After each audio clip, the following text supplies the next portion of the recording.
Hi, Cynthia here with Impact with Cynthia O. Just hopping on to remind you when you're watching our channel and taking part, listening to these inspiring women who are sharing their stories with us, we need you to like, subscribe, and then share. It's important that we make sure that these stories get spread as far as they can so others can be inspired as well. So remember, when you're watching Impact with Cynthia O, please like, subscribe, and then share. Thanks so much.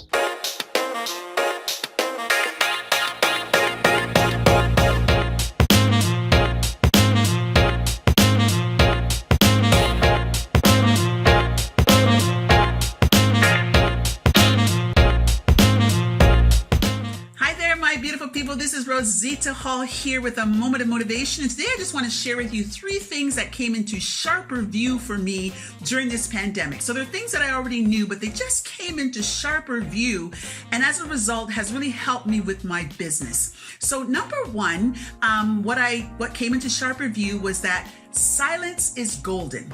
Number 2, that people are not one-dimensional, but rather multidimensional. And number 3, life is too darn short. Rosita, this, I gotta tell you, is so exciting. I have seen you and heard you speak so many times, and the energy you bring to a room. So to find that here we are in like our space, and you can't walk through the audience and do all those wonderful dynamic things that you bring to your presentations. I was thinking this morning as I was getting ready for this that I know you've been doing a lot on Zoom. Obviously, COVID situation has required us all to do that much used word pivot. So how are you finding that though when you're giving presentations? Well, it's definitely a different flow, Cynthia, absolutely. But because of the fact that I love what I do, I've been able to adapt and to continue doing it. Do I miss the audience? Do I miss the people? Absolutely. But everything inside of me is still on fire when I go out there because it's what I love to do.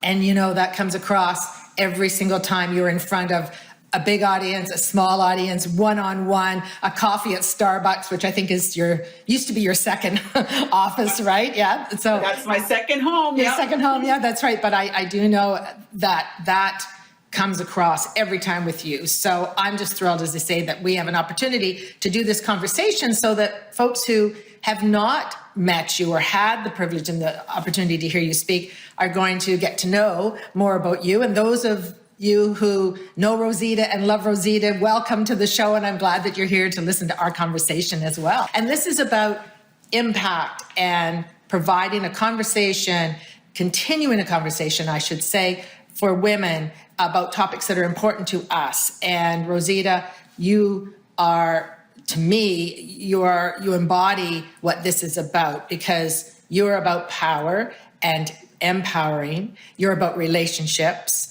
You are about the stories. You're about the conversations. So to me, you are the perfect guest to have on here today. And just sort of to kick things off, I want to, if we can, focus on this word power, or power of the purse. But what does the word say to you? Why do you use it? How does it resonate? Well, I use the word power for a couple of reasons, Cynthia. Number 1, because myself personally, I always feel so empowered and I always feel so powerful. And because I feel that, I think that when I give that out to people, it resonates, and then people suddenly are able to see that they also have that power. And what I mean by power is just that innate ability to get things done, that innate ability to go out and make a difference, that innate ability to go out and connect with other people, that innate ability to just have impact in the lives of your family, in the lives of your coworkers, in the lives of your community. So I think if we all embrace that power that we all have, I think that we'd see some significant happenings in our world. Absolutely. Sure. Totally applaud that thought. And you're right. And it's that kind of power and empowerment that's going to, I think, move the needle and continue to move the needle in the world. You have talked about heart power. Can you maybe jump in and talk about what does heart power mean to you? Yeah, I heard or read something many years ago about Vince Lombardi. And for those who don't know, that Vince Lombardi, one of the greatest NFL coaches of all time. Vince Lombardi, when he was alive, was speaking to a group of individuals who had asked him to come and speak about his secret to success, because as we all know, Vince Lombardi had great success both on and off the football field. So when Vince Lombardi went up to speak to this group of business people who thought, he'd be there for a half hour, an hour, he said, this is going to take me 30 seconds because the secret to my success was very simple. It was heart power. And he says, heart power, if you capture the heart, then you capture the person. And once you capture the person, they'll do anything for you. So he was talking about that connection, that heart to heart connection. Like, this is how I built my business. This is how I got my players to move on the football field. I built these incredible relationships with them. But then he went on to say that the part of that secret was there were 3 critical ingredients, and it was honesty, integrity, and trust. And so for me in life, listening to Vince Lombardi, I always try to mirror that, because I think that's how we have longevity in relationships. That's what I'm striving for every day, to build relationships based on honesty, integrity, and trust. And I think you do it in spades. You're so good at that. And that building relationships, that's something that to me is such a Rosita Hall hallmark, because you're someone who has contacted me so many times and said, here's somebody you need to know. And those relationships, Rosita, have continued. Thank you for that. And thank you for doing that, because to me, that's something that I strive in my own world to do, to make an impact, to make a global impact, to open opportunities for women and to empower them. And so you are absolutely brilliant at that. And I didn't even realize that I was doing it until people like you and other people would say, oh my God, there's the connector. I was just doing it authentically because it made sense. Like, I would hear somebody tell me a story and I would be like, oh my God, I know there's somebody you should meet because they might be able to help you, or you might be able to help them. And then I would just naturally make that connection. Like, it was just an easy thing to do because I think it's just something that I've always done without even realizing that I'm doing it. But to me, it just makes sense, because this is how we build a society, how we build a community, how we build friendships, is that when you have something in your pocket or in your presence that you can now give to somebody else, then of course you give it away. Like, that's, to me, it's just a no-brainer. Even in some of my presentations, one of the things that I've done with some of my larger audiences, Cynthia, is I will say to them, I can guarantee you that there's somebody in this room that has something that you need and can advance your life professionally and personally. And sometimes when I have the time, I say, okay, go get up, start moving around, and not with the people that you're sitting with, because you already know those people. Go find somebody else, because somebody has something that you need. And always there's a connection that's made, because we're human beings and we all have these amazing gifts and abilities and talents and resources, and they're not for us to hold on to. They're for us to share with other people. It's like you're planting seeds, and then somewhere down the line, there's this incredible growth that happens to the people, to their communities, to their families. And that's the big thing for me. I'm always thinking about the big picture, like what's going to be the impact in terms of the bigger picture. Absolutely. And, I think that is something that I concern myself about right now, is COVID has reduced our ability to get together in person. We're missing that connectivity, that networking, the opportunity. So that's something that I think post-COVID, we have to really work on and make sure it comes back. I cannot wait for that. That's going to be like, woo, I'm loving that. I'm waiting for that. Exactly, right? Exactly. My mom is probably my greatest influence, for sure. I have many influences in my life, but I would always say my mom, because she was my role model. I mean, she's the one that I looked to. She's the one that I watched. I didn't even so much, it wasn't about hearing what she was saying. It was really around watching what she was doing. And my mom showcased love every single day. My mom showcased grace every single day. My mom raised 14 children.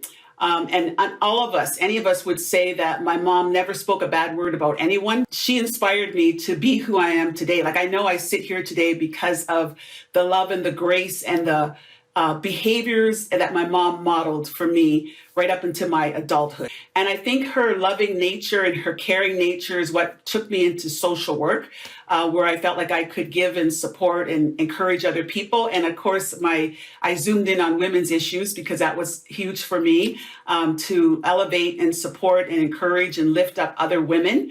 And then from there, once I was in the social service field for over 20 years, I can't explain it, but I just had this knowing that there was some larger audiences I had to, or more people that I could reach and have impact on. And I wasn't able to articulate that very well at the time that was happening, because people were going like, oh my God, you're going to quit your job. And I'm like, yeah, I'm going to quit my job because there's something else burning inside of me. There's something else I should be doing. And that was 20 years ago. And I've never looked back. It's been one of the greatest experiences of my life. Working in the social service field was like a foundation for me. It really showed me how important it was to be there for other people and to support people and to encourage people and to lift people, and the impact you can have when you're able to do that for people. And I think one of the greatest impacts I had in that regard was actually a university student. My son at one time went to Brock University, and he asked me to come and do a freebie for him for some of the students. And I said, yeah, sure, you already put my name out there, so I have to come and do it. And the student came up to me afterwards and said, you saved my life. And I was like, what? Like, I kind of backed up. And she says, no, this has been one of the most depressing times in my life.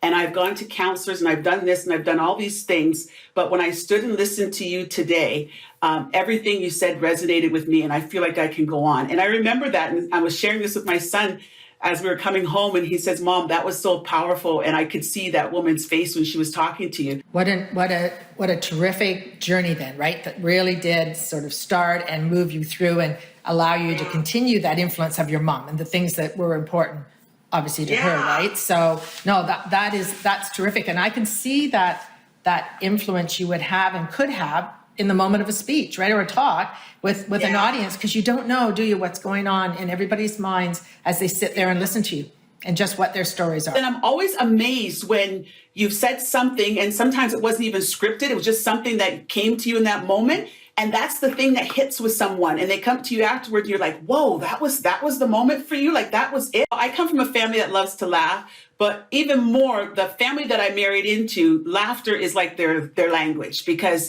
there's always laughter. Like, no matter what, from the minute you greet and meet, there's laughter. There's a joke, there's a this, there's a that. So there's always laughter. And when I was growing up, there was always laughter. It wasn't that we were telling funny jokes or anything like that. It's just you were almost kind of having fun with each other. Like, you did this, and then we turned into something funny or whatever. But then when I guess this was probably maybe 8 or 9 years ago, one of my friends asked me to go to a laughter yoga class after my friend got me to go back the second time, and actually became a certified laughter yoga teacher. So that became an interesting thing for me. She kept saying, no, you can use it on the platform. You have to do this. You have to do this laughter yoga. And really, it's all about teaching people how to laugh for no reason, because most of us, as I said, we can find laughter through humor, through some of our own stuff that's happening in our lives, and family little secrets and things that you tell and jokes back and forth. But what happens on those days when nothing's funny? Like, what happens on those days where you're stressed to the max and they're like, laughter's not coming? Well, laughter yoga teaches you to laugh for no reason, for the health of it. So at the end of maybe a self-care session, I'll say, okay, we're going to throw in a few minutes of laughter yoga. Or after a session on changes, challenges, choices, okay, now we're going to throw in a few little pieces of laughter, because you can take this along the way with you when you're feeling stressed, when you're feeling like things aren't going your way. Talk to me about your the one talk you do, and you actually say it's for women's groups only, and it's called Hot, Hot, Hot.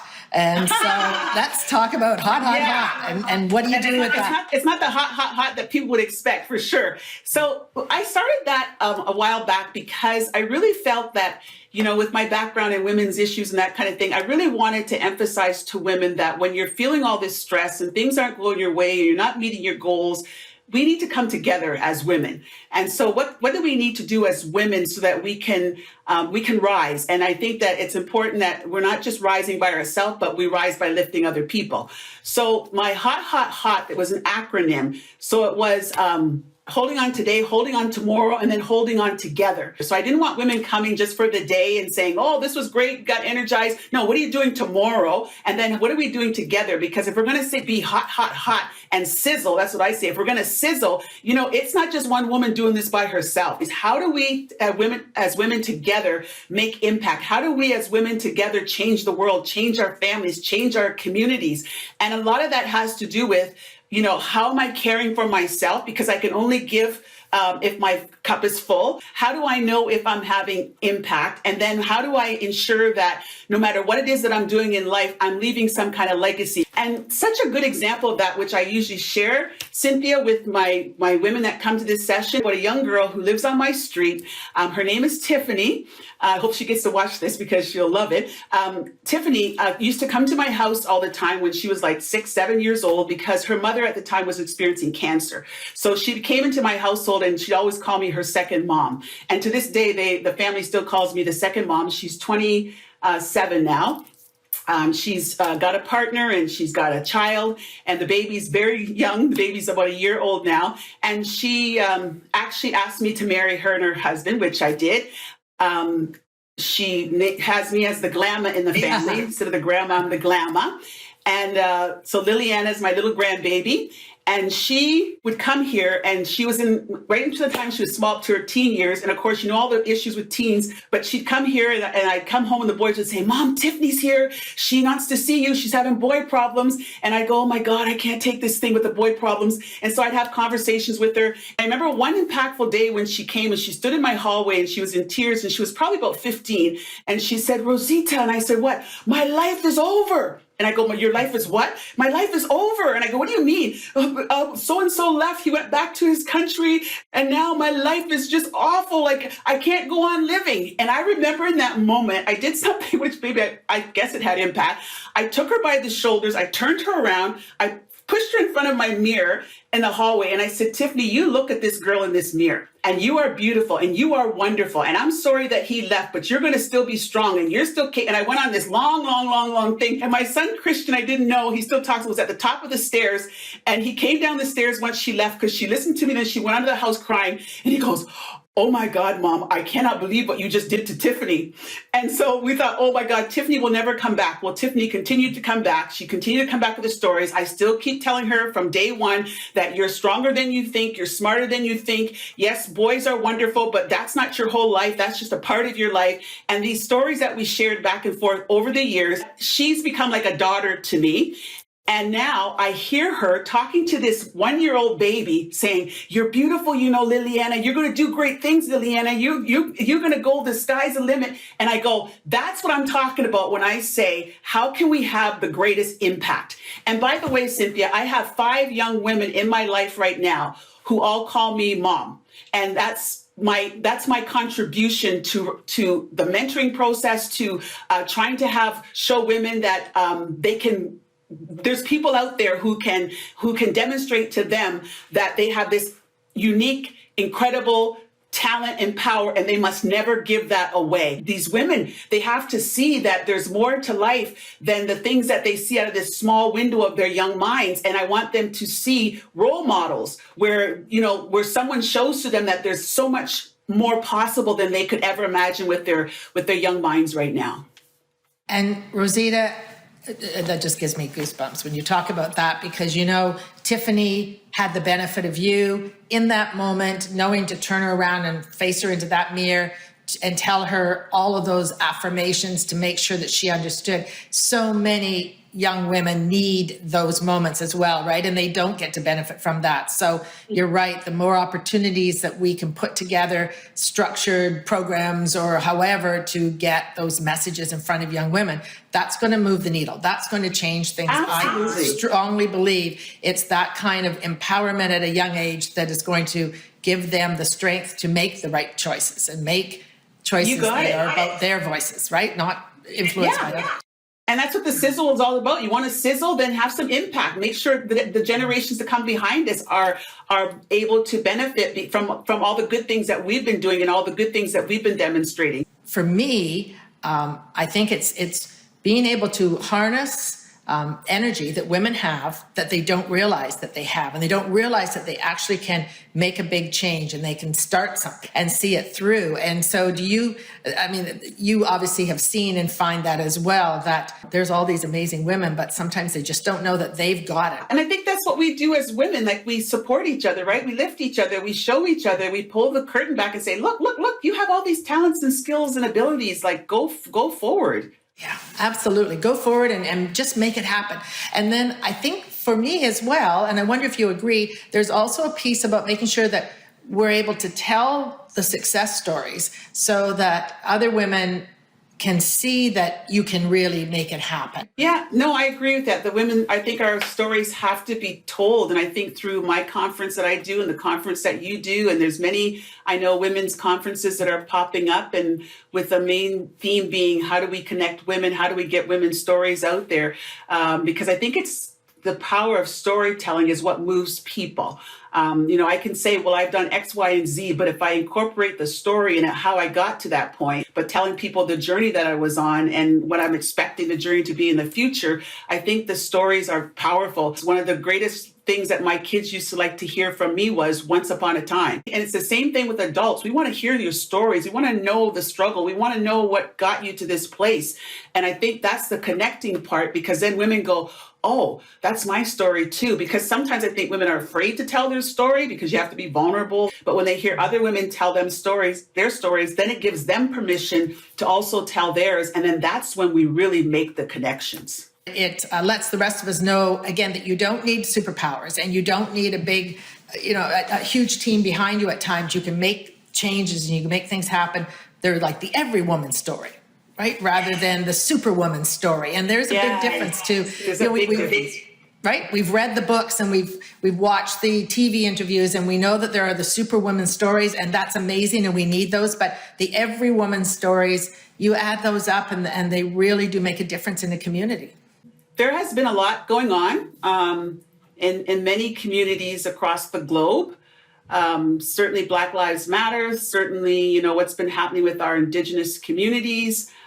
Certainly when you were talking about the Standing Tall, we felt the need that to share Black women's stories, because a lot of Black women's stories were being left out of the history books. And so a lot of young girls didn't feel like they had a story to hear or to be inspired by, because we were just left out of the history books. So I don't think it's going to be a shock to anyone to know that we still live in a world where there's systemic racism, where there's injustices still prevailing, where there's a lot of issues around homelessness and poverty and violence, and sometimes it's our communities of color that are impacted the most. Even when you think about this pandemic, it opened the door so that we could see that there were a lot of injustices because, those were the families that oftentimes suffered the most.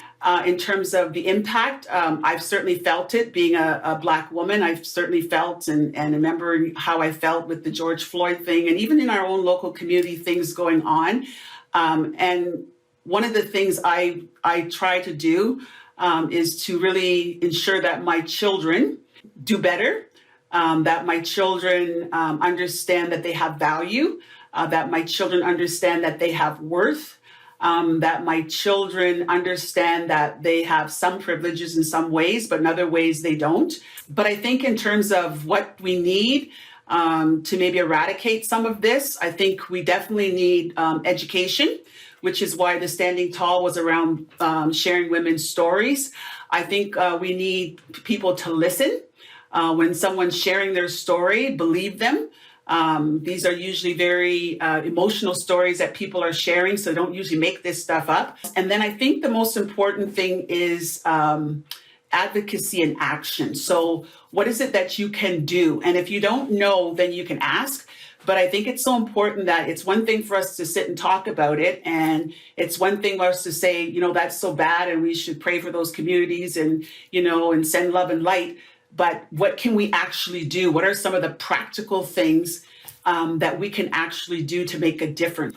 Tears and sympathy are good, but we need action. And I think that's what has to happen. That's the next step. One of the things I think why we don't make as much progress as we should when I talk about the listening and the educating is because nobody wants to sit in the struggle. Like, you have to sit in the struggle. It's going to be uncomfortable when you decide that I'm going to try and do some work in terms of, the systemic racism, or I'm going to try and do more something advocacy-wise for the Indigenous community or whatever community that's marginalized. Sometimes what happens is that people feel uncomfortable. And I'll go, that's the spot you want to be, though. You want to be uncomfortable, because if you're sitting comfortable, then I would say there's a problem. Because the people who are going through it, they're sitting in it. And so you need to sit in it and not be afraid, because what happens, sometimes people say they want to help, but then it gets uncomfortable and they run. But you got to sit in it, because that's where the greatest learning comes in. Oh, that is so true. And for me, what goes along with that is just that worry and fear of saying the wrong thing. I think it's okay even if you don't ask the right question. Like that's part of the part of being uncomfortable, right? Like sometimes it's going to feel odd when you ask a question. So what? Like you're in it, like you're sitting in it and you're going, I want to ask about this. I want to learn about this. I want to be a part of this. I want to make a difference. And I think that's what's important to the communities that are being impacted. You mentioned earlier that you are mom to these girls, several girls in the community, but also as a mom to two boys, what's your experience right now today with raising two young men? It's been my joy and privilege to be and to continue to be the mother for Josh and Christian, the two amazing lights in my life who have never given me a day of trouble.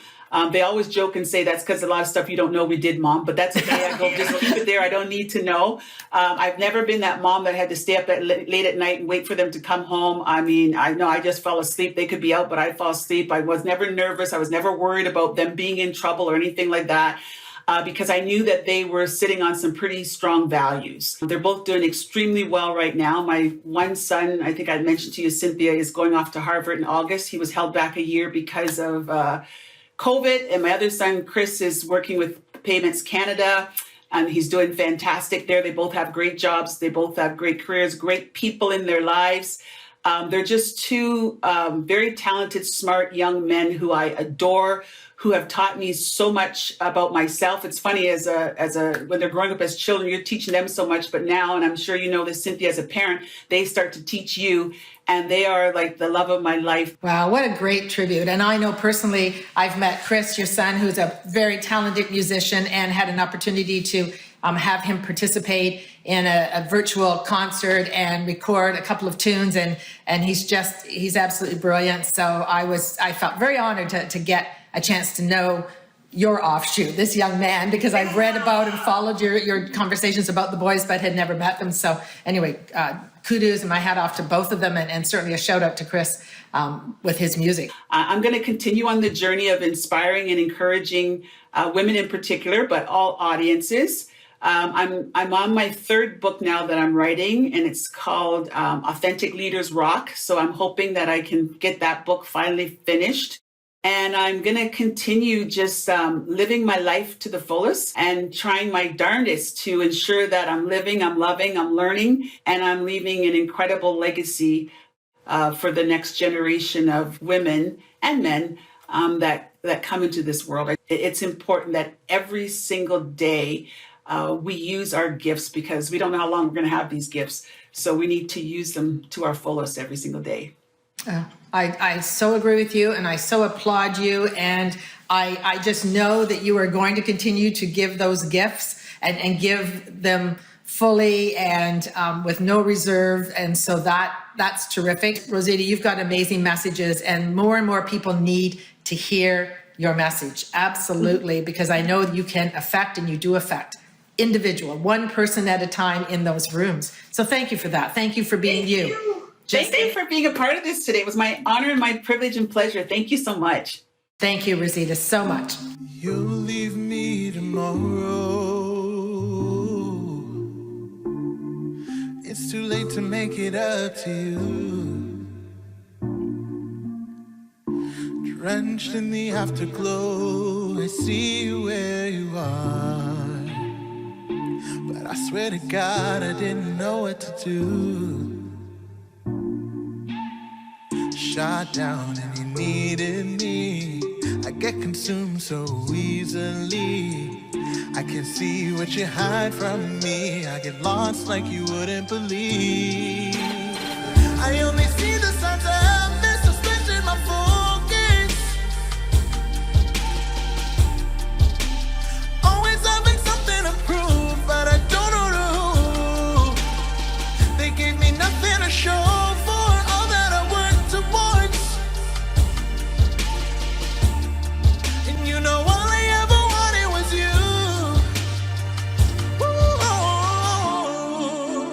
I can feel that you're never coming back. And I broke my promise to you. But did being here make you such an insomniac? Yeah. You had to leave before the thunder subdued. Oh, shut down and you needed me. I get consumed so easily. I can't see what you hide from me. I get lost like you wouldn't believe. Oh, I only see the signs of mist have splintered my focus. Always having something to prove, but I don't know who. They gave me nothing to show for all that I worked towards. But you know all I ever wanted was you.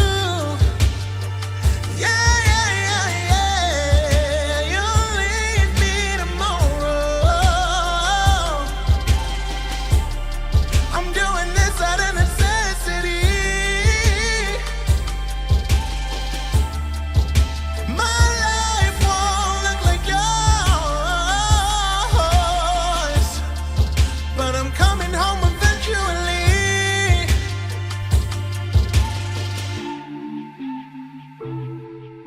And that's tomorrow.